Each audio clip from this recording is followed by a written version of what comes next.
Nuestro podcast de hoy trata sobre la educación disruptiva. Aprenda cómo aprender.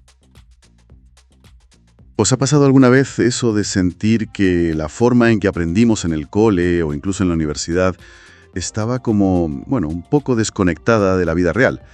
O que era mucho memorizar datos, fechas, y que luego no sabías muy bien para qué servían. Esa sensación, ¿no?, de que la educación podría ser distinta. Bueno, pues hoy vamos a meternos a fondo en un concepto que busca precisamente eso, darle una vuelta: la educación disruptiva.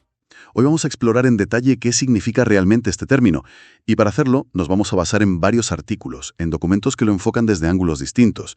Hay definiciones más teóricas, análisis de cómo funciona en la práctica, ejemplos con tecnología, e incluso algunas miradas, digamos, más críticas sobre los retos que supone llevarlo a cabo. La idea es entender bien qué es esto de la ruptura educativa, por qué se habla tanto de ella ahora, qué la caracteriza y sobre todo qué implica para nuestra forma de aprender y enseñar. Vamos a desgranarlo. Empecemos por lo básico.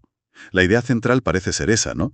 Romper con lo establecido para mejorar lo que ya existe. Eso leímos en una de las fuentes.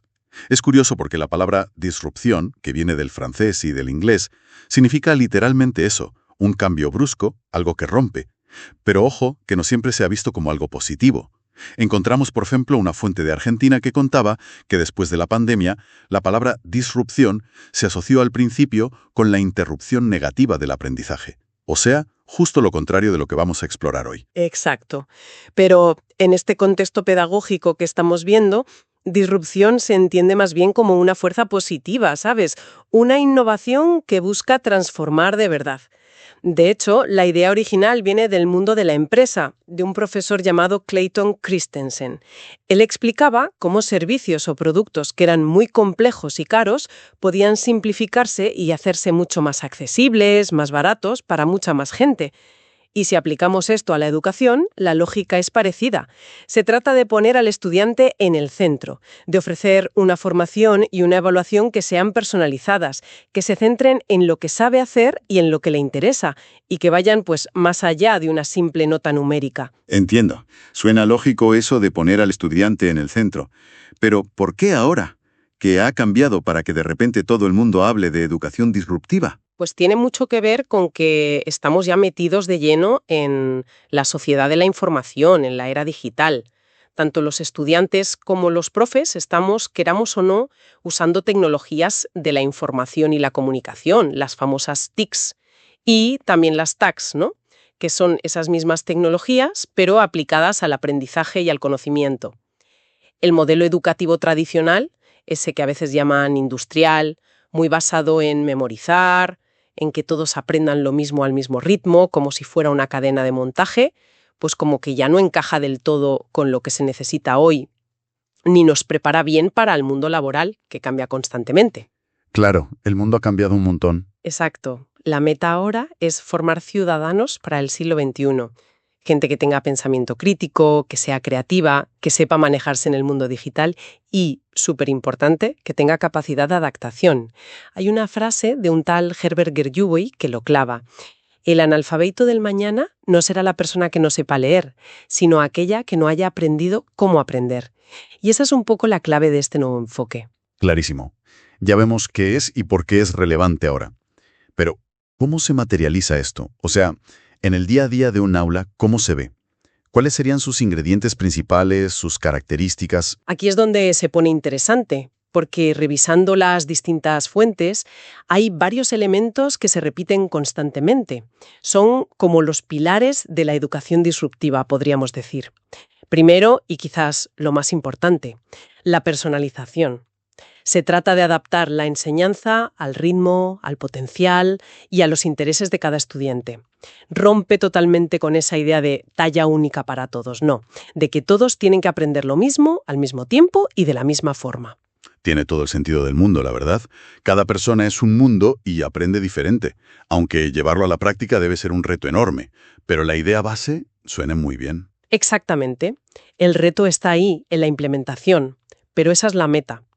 Luego, claro, está la tecnología, las TICs y TACs que comentábamos. Pero aquí lo importante no es solo tener los aparatos, los ordenadores, las tabletas, sino cómo se usan. Ajá. No se trata de meter tecnología a la fuerza en la estructura de siempre, en la clase magistral de toda la vida, sino de usarla para crear formas de enseñar y aprender que sean realmente nuevas. Las fuentes dan muchos ejemplos, ¿eh? Piensa, por ejemplo, en inteligencia artificial que cree itinerarios de aprendizaje a medida para cada alumno, casi como un tutor digital personal. ¿Qué pasada? O imagina usar realidad virtual para que los chavales puedan explorar, no sé, las pirámides de Egipto o el cuerpo humano por dentro de forma súper inmersiva, sin moverse de clase. El punto es cómo la tecnología rediseña la experiencia de aprender. Vale. Eso sí suena a un cambio potente, no solo a poner pantallas en el aula. Pero supongo que no todo es tecnología, ¿verdad? Para nada. Eso es fundamental entenderlo. Otro elemento clave es el aprendizaje activo, el famoso aprender haciendo.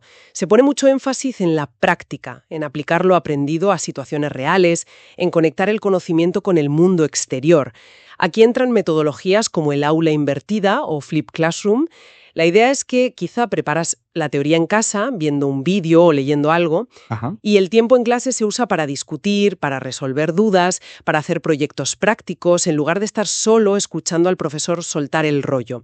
También está el aprendizaje basado en proyectos, sobre todo en áreas STEAM, ciencia, tecnología, ingeniería, artes y matemáticas, o el aprendizaje basado en la resolución de casos prácticos, de problemas reales. Eso le da la vuelta completamente al papel del estudiante, ¿no? Pasa de ser un receptor pasivo a ser el protagonista de su aprendizaje. Totalmente.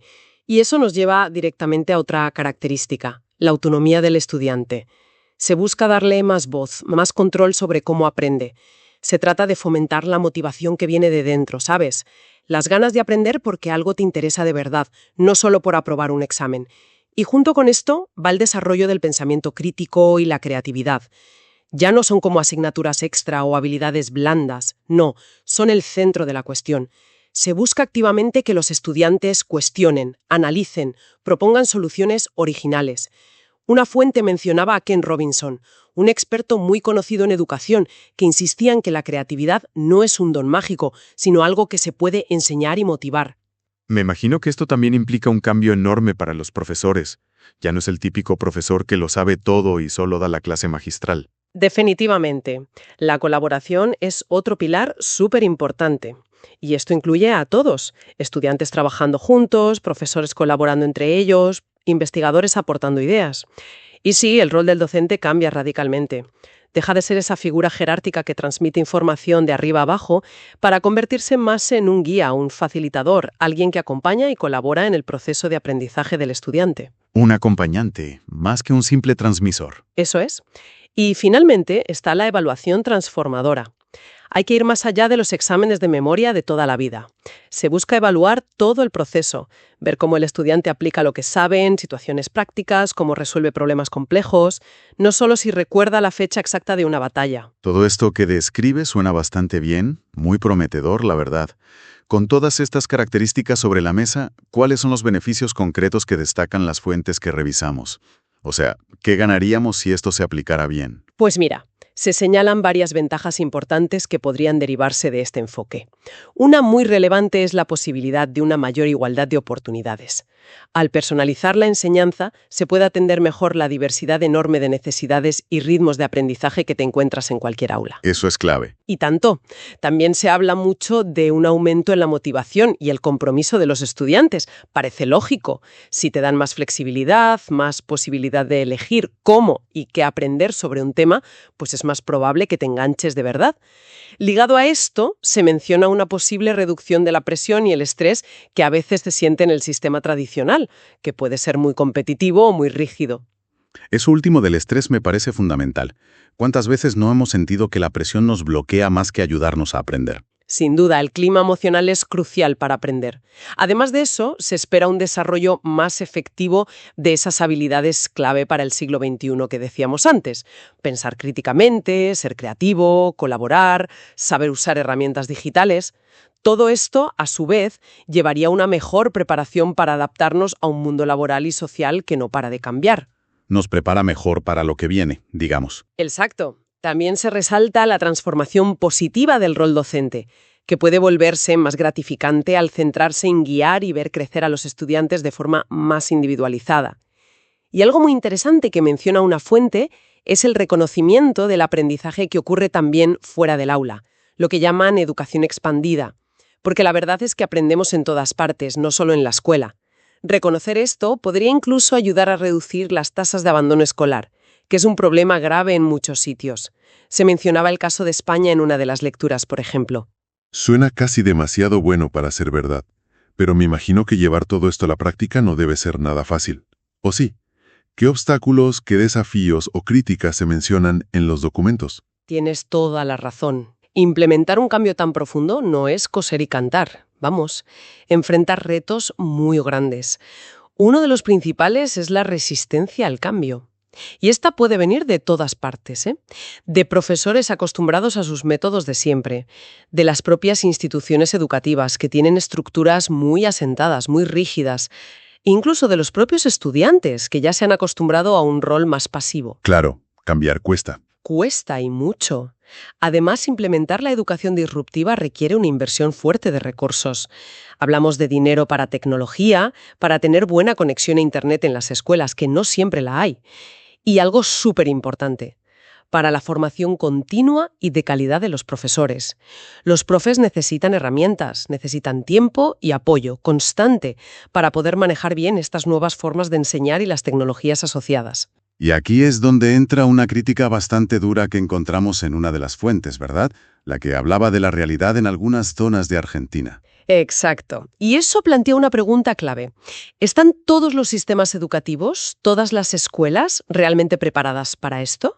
La fuente argentina que mencionas es muy directa en este punto. Señala que en sitios donde faltan cosas tan básicas como una conexión a Internet decente, mobiliario adecuado para los chavales o incluso edificios escolares que estén en buen estado, pues hablar de educación disruptiva con inteligencia artificial y realidad virtual puede sonar un poco a ciencia ficción. Claro, suena desconectado de la realidad inmediata. Totalmente, muy desconectado de las necesidades urgentes.